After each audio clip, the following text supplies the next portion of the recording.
It was a challenging task from the beginning, looking for clues in the remote Tanami Desert for a murder mystery almost a century old. What we were dealing with were highly fragmented pieces of bone that had obviously been very weathered, were exposed to heat.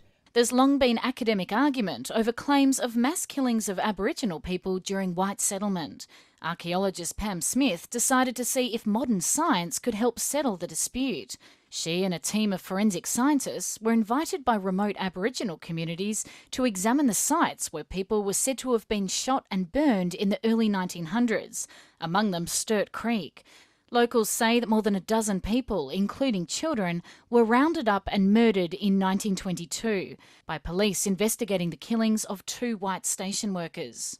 Local man Stephen Yamari grew up hearing the stories of survivors, including his uncle.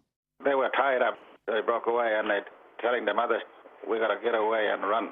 We might die. They'll shoot us in the morning. So my uncle made a run for it.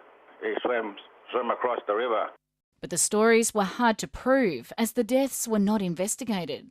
The descendants joined in the forensic examination in a bid to prove their accuracy. There were many aspects of the oral histories that the scientists could not prove, but they say the evidence backs up reports of people being killed and deliberately lit fires that burnt the skeletons for hours.